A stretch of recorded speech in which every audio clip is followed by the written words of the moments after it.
Hello, everybody. It's good to see everybody here again. Thank you for letting me come speak with you today. Appreciate it very much. About in 2019, I was online. It's weird how God guides you through just the little things in life.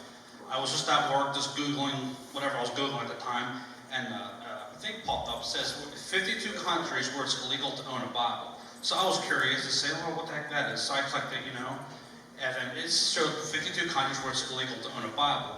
Or maybe not all of them illegal, but you could be fined for having it killed or put to death or jailed, rather. And so I'm like, oh, okay, that's scary, but I'm blessed to be American, thank goodness. And so I looked at it, it's called love packages. I'm like, oh, let's see who love packages is. So God's ruling me in here. So eventually they take literature, Bibles of any kind, different languages, torn, ripped, whatever. And they also take daily devotionals, books, and like little tracts the size of this, and they'll put them in these big sea containers and they ship them overseas. So I thought, well, I'll just do a couple boxes. Well, then as 2 years later go by, I'm saying monthly's out monthly, whatever. And I'm thinking, well, it's becoming a burden. Maybe I'll just stop, whatever. And God's like, don't do that. So I'm like, okay, God, what do you want me to do? So I believe He gave me the next step, these next few days or weeks, whatever. He said, start your own ministry. So I don't know. I just pictured Operation Bibles. I feel like it's like a military term, world mission for God. Then I'm like, well, how should I do this? So I did it through my church. In 2023 was my big first step, where I collected. My goal was 1,000 Bibles. So throughout the whole year, I collected 1,285 Bibles, and other literature too. My main goal is Bibles. So then last year, I'm like, well, shoot, I'll just do 1,500 Bibles.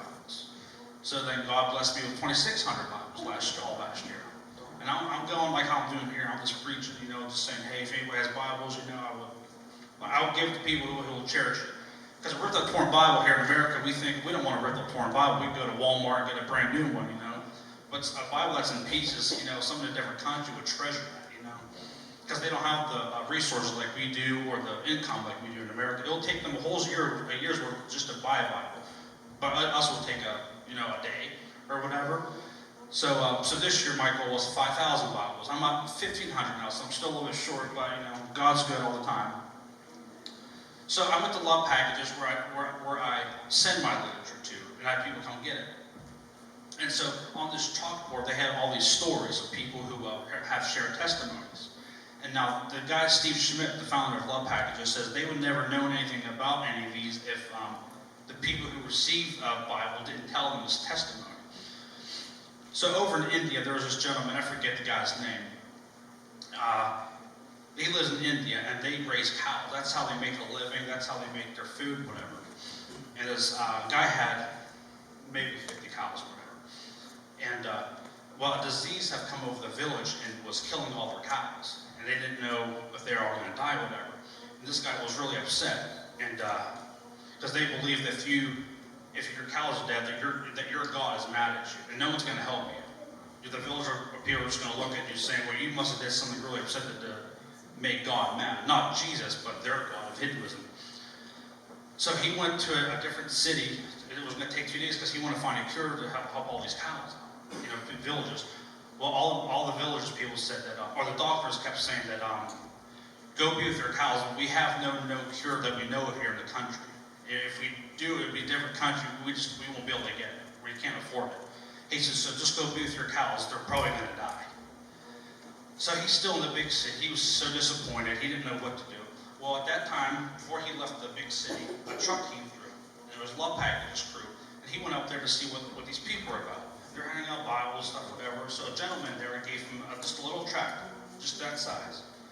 So he takes it. He was appreciative, put it in his pocket, He goes home that night, and he's sitting on this hill. He goes home, and he has like maybe 15 cows left, and they're all dying. And like I said, that's how they make a living. He says, I just don't know what to do. So his wife and children go home, and he's burying and burning the rest of the cows that have because it stinks. This villages are stinking, and everybody else's cows are dying. Some people have one, some people don't have any at that point. So he's sitting on this mountain. He says, I don't know what to do. He says, I might just have to kill my family. Now, it's not because he didn't love them. He loved his family, but they believe in reincarnation. They believe, well, if I kill them, we'll come back for a better life, and we can have a better start, whatever. So he's just really upset. He doesn't know what to do. Walking back and forth because he doesn't want to make it painful. So he crosses his hand is like this. He feels that. So he pulls it out, and on it says, on the first page it says, the almost Christian. He's like, oh, what's this here? And he's just like, he opens the second page, and on Bible verse, I forget if it's in Matthew, says, all of you who are laden burdened, give me your rest, or give me your burdens, and I will give you rest. So he reads it again. He doesn't know what to do. He just looks at it, like most people would, whatever. So he says, well, what do I got to lose? So he says, he held up like this. He says, I don't know who you are. I never heard of you. But if you can heal my cows, I will serve you to my last dying breath, to my last day. But like I said, all his cows, 10 cows are just dying because they're real sick. They're on the ground. He puts it back in his pocket, puts the lantern out, goes home. Didn't kill his wife or kids that night, thank goodness. And wakes up, goes outside because he thinks he's going to start burying it. What does he see when he opens up his door in his own field? All of his cows are up and they're all walking. All of his cows are walking. And they're feeding, they're healthy. But these other village people, they're not, they're dead. They're sick or they're dying. He's like, oh, Jesus is the real God, not this reincarnation stuff, whatever. So for the next few days, people were like, well, who is this Jesus guy? So they did the exact same thing. They started praying over this. But then he gets to realize, well, this isn't enough. I want to know more about this. This is just a fraction, I guess, whatever. So he goes back to that city. He's trying to find out these people who gave him this Bible, whatever. So he's going and pointing them up. He said, oh, they're in that church over there. So he goes and shares this story. He says, you guys have to come over to my village. He says, we never heard of the gospel before. So the village went there that night, and everybody gathered. Let's say it's 200 people, it's a lot of people.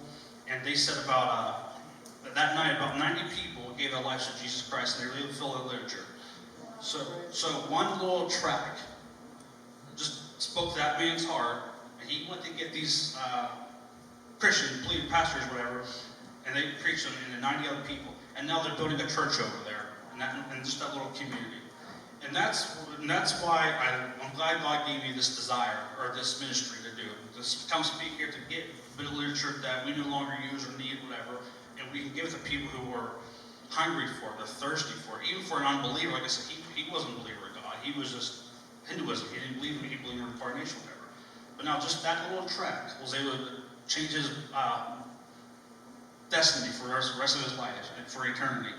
And now he is a believer now and doing his own stuff over there. But I just want to thank you all very much for letting me come speak with you tonight. I appreciate everybody who's giving me Bibles, and eventually we'll see the impact of this through God one day. I'm not sure, like I said, I've sent over, let's say, 4,000 Bibles or whatever. I don't know what's doing over these other countries. I would love to know. I'd love to know so many testimonies. But one guy said to me, one day we'll find out. God will say, well, Adam, because this daily devotion you picked up from Joe Schmo down the road, and was able to go to this gentleman over in Kuwait or something like that. But we'll know eventually the impact of these. And again, thank you guys very so much, and God bless you the rest of the week. Thank you.